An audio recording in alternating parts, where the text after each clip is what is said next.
안녕하세요. 알려준다 아카이의 카입니다. 현재 웹과 블록체인의 차이점이라고 한다면 가장 큰 것이 중앙화된 서버와 탈중앙화된 서버라고 할 수 있습니다. 일례로 작년 11월에 있었던 AWS 접속 창의가 있었습니다. 그때 중앙화된 것이 아니라 탈중앙화된 서버에서 접속 지원을 했었더라면 그런 일은 없었겠죠. 하지만 현재 모든 블록체인의 속도는 중앙화된 서버를 따라갈 수가 없어서 잘 쓰이지는 않고 있습니다.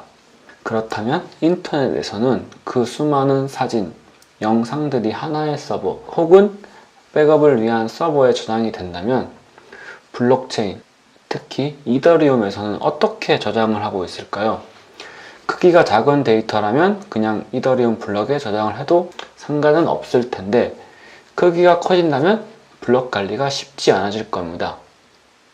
그렇다면 현재 이더리움에서는 어떻게 이 문제를 해결하고 있을까요? 이더리움 클라이언트 코드의 중심인 게스에 들어가면 여러가지 모듈이 존재하고 있습니다. 합의에 관련된 컨센서스, 그리고 콘솔, 컨트랙트, 코어 등등등이 있는데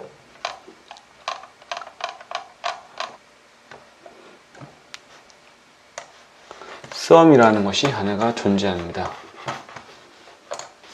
스웜이 바로 이더리움에서 제시하고 있는 하나의 탈중앙화된 데이터 저장소입니다.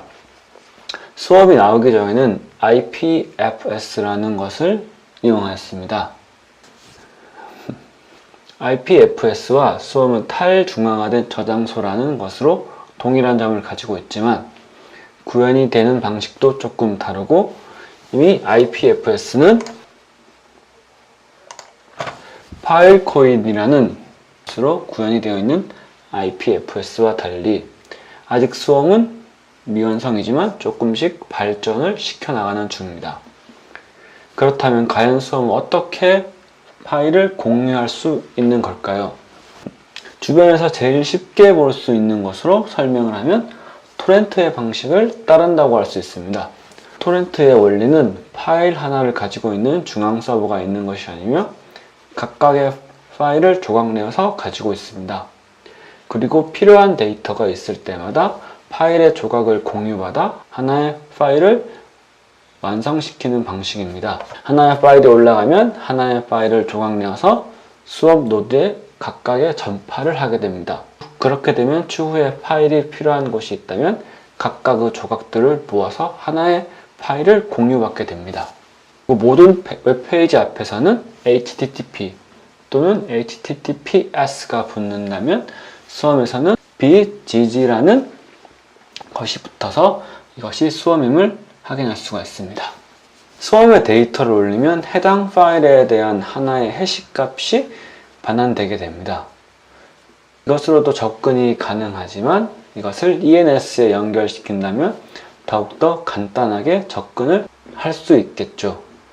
스웜 홈페이지 또한 하나의 해시 값이 존재하겠지만 ENS로 연결을 시켜서 매우 쉽게 접근을 할 수 있습니다. 그리고 현재는 웹 브라우저에서도 사용이 가능하도록 아래와 같은 URL로 게이트웨이를 제공해주고 있습니다. 현재 스웜은 0.3 버전까지 나와 있으며 아직 개발 단계에 있지만 발전된 것이 나온다면 추후에 이더리움에서도 제일 중요한 역할을 하게 되지 않을까요?